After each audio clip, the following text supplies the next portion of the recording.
Welcome back to my YouTube channel. And today I am going to continue the chapter The French Revolution. I think it is the part 4th and the final part.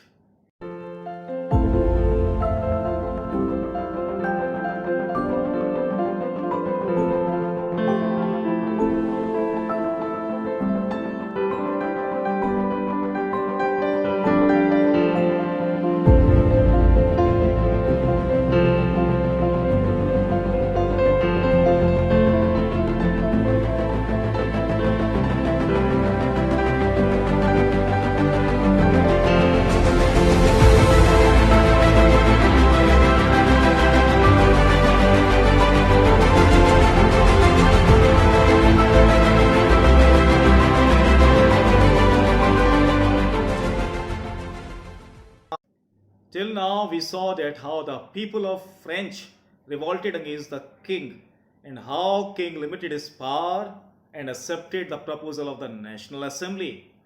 How National Assembly drafted the constitution, and after that constitution, how the king was removed by the people of Jacobin Club.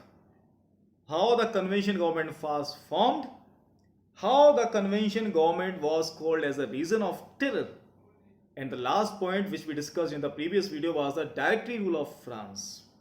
And today we are going to discuss about the condition of women. Question यही है, क्या women ने revolution किया था? क्या women ने? चलिए इसके बारे में थोड़ा सा हम पढ़ते हैं। देखिए, देश में जब लड़ाई चल रही थी ना पहले, तो सारे देश के जो यंग मैन थे ना, वो सब लड़ने गए थे। और सही बता दूं कि विमेन जो थी, उन्होंने भी बहुत ज़्यादा एक्टिवली पार्टिसिपेट करना चाहता हर एक्टिविटीज़ में। और कई बार तो वो अपने काम करके गवर्नमेंट को दिखाती भी थी कि हम भी किसी से कम नहीं है। तो यहाँ पर वुमेन को हमेशा नज़रअंदाज किया जाता था, उनके लिए कभी कोई काम नहीं किए जाते थे। तो इस तरीके से गवर्नमेंट ने कभी भी वुमेन को अपने साथ शामिल नहीं किया था, उन्हें अधिकार नहीं मिले थे। तो चलिए देखिए, वुमेन करती क्या थी। जब घर के सारे मेल मेंबर्स रात बाहर गए हुए थे, तो घर में बच्चा कौन था? या तो बच्चे या एल्डरली पीपल्स। और वुमेन जो थी घर की, वो जिम्मेदार थी घर के सारी एक्टिविटीज़ के लिए। उन्होंने बहुत सारे काम किए।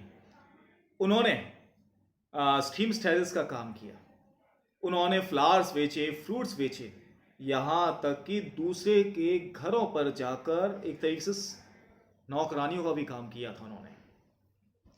इसके बाद वो काम करने के बाद वो घर पे आती थी और फिर अपने बच्चों की देखभाल करना, पानी भर के लाना, ब्रेड की लाइन लगाना, सारे काम करना।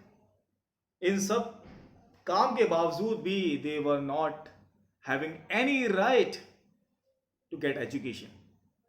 एजुकेशन पाना केवल नोबल फैमिली के गर्ल्स के पास अधिकार था, लेकिन वो भी कहाँ तक? केवल कॉन्वेंट तक। उसके बाद पेरेंट्स ही डिसाइड करते थे कि उनकी शादी कहाँ होगी और कब होगी। यहाँ पे वुमेन्स को जॉब करने का अधिकार नहीं था, ना ही किसी ट्रेनिंग का अधिकार था। बहुत सारा परेशान थी वुमेन। इन वुमेन ने भी अपना बदला लेना चाहा।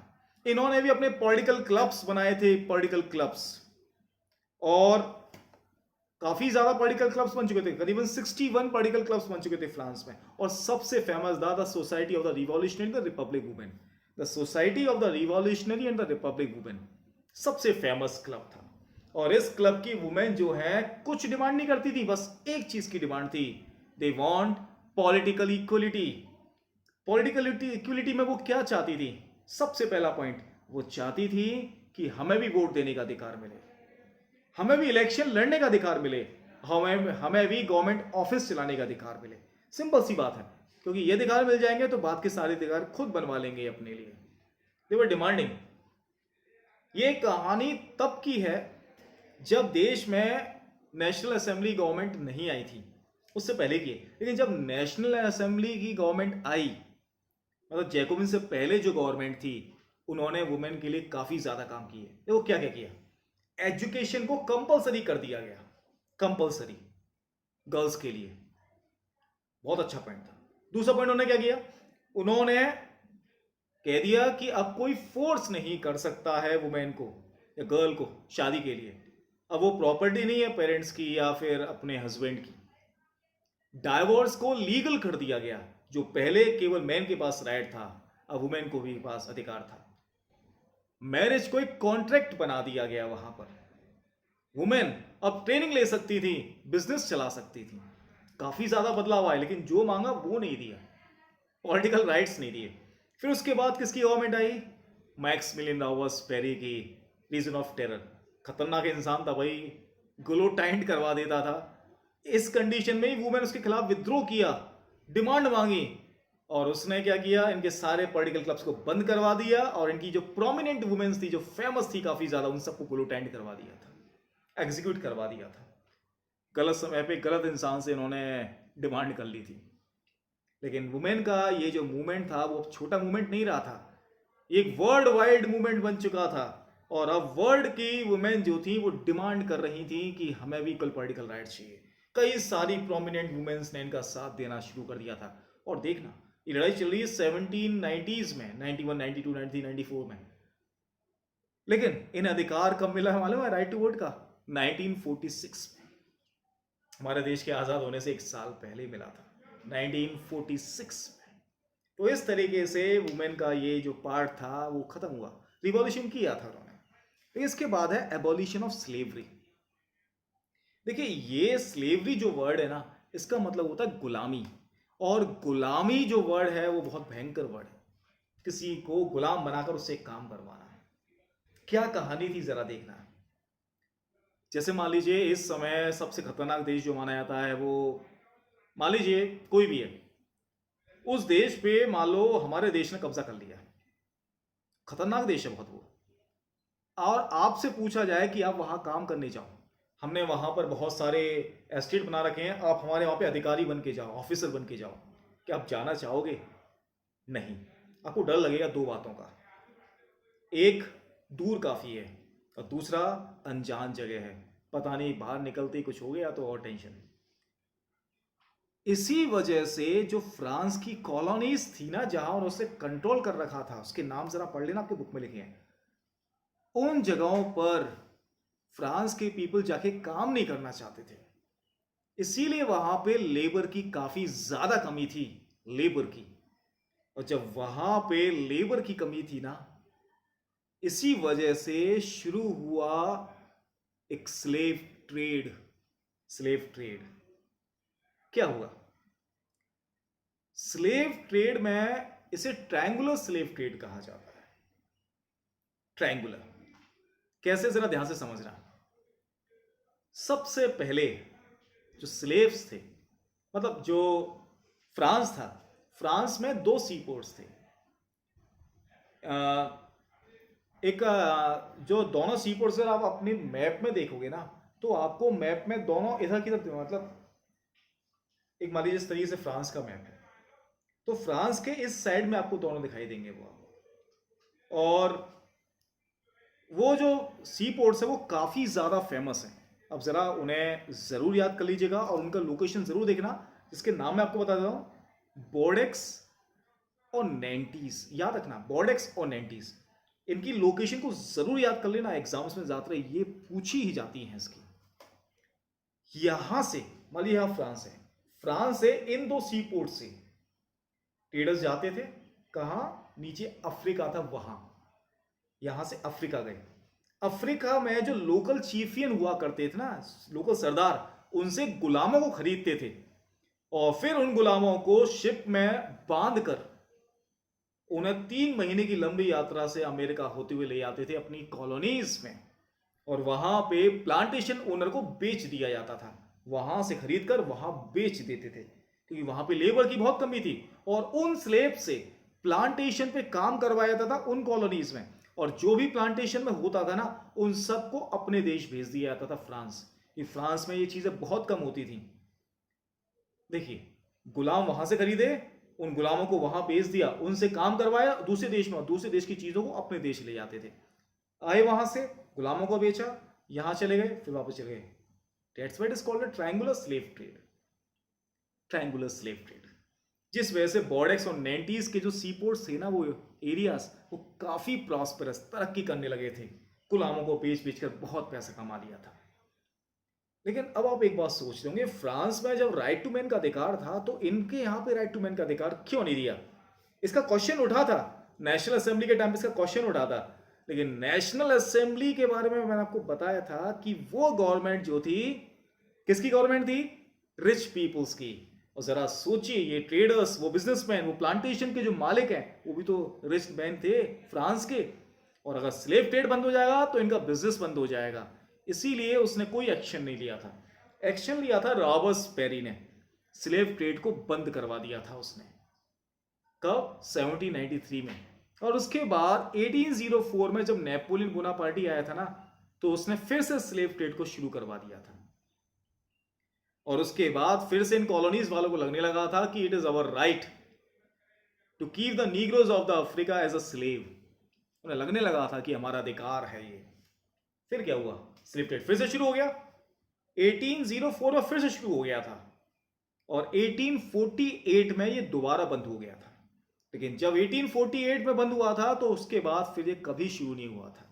और इसकी डिटेल्ड जानकारी, ये चैप्टर बहुत इंपॉर्टेंट है, इसकी डिटेल जानकारी आप क्लास 10th में भी पढ़ेंगे। बहुत कुछ दिया हुआ है इसके बारे में, इस चैप्टर से रिलेटेड आगे और भी चीजें हैं। 1848 में क्या हुआ था वो भी दिया होगा उसमें। लेकिन मेरे हिसाब से आपको ये स्लेव ट्रेड समझ में आया होगा। चलिए, स्लेव ट्रेड के बाद हम बात करते हैं डे टू डे रिवॉल्यूशंस के बारे में। हम जो पहनते हैं या फिर हमारी जो एक्टिविटीज होती हैं, क्या इस पे गवर्नमेंट कंट्रोल कर सकती है? बिल्कुल कर सकती है। कि हमें क्या देखना है, क्या पहना है, ये सब गवर्नमेंट डिसाइड कर सकती है। जरा देख लीजिए नॉर्थ कोरिया के तानाशाह को, वो जो चाहे वही होता है देश में, कोई इसके खिलाफ नहीं बोल सकता। तो उसका मतलब गवर्नमेंट जो चाहे वो करवा सकती है। लेकिन जब किंग रूल था ना फ्रांस में, उस समय देश में सबसे बड़ी बात थी सेंसरशिप। वर्ड याद रखना, सेंसरशिप, बहुत जगह लिखा मिलेगा आपको ये। सेंसरशिप का मतलब होता है कि हर उस एक्टिविटीज पे एक तरीके से रोक लगा देना जो पब्लिशिंग का काम करती हैं और वो चीजें गवर्नमेंट के खिलाफ छापती हैं। मतलब ऐसी कोई भी चीज को पब्लिश नहीं किया सकता, पब्लिक के सामने शो नहीं किया सकता जो रूलर के अगेंस्ट है। उसे कहा जाता था सेंसरशिप। तो राजा के खिलाफ पहले कुछ नहीं छाप सकते थे। फिर धीरे धीरे करके समय बदला, फिलोसफर्स की बुक्स आना शुरू हुई।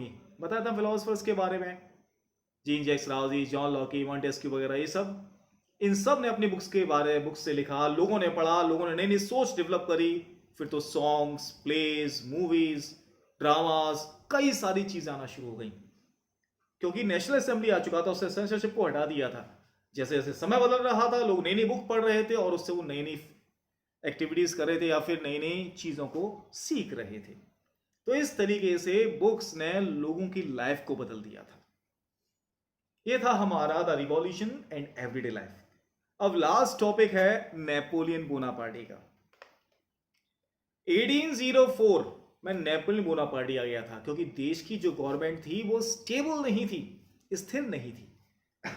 और जब नेपोलियन बोनापार्टी आया ना, तो उसने काफी अच्छे काम भी किए।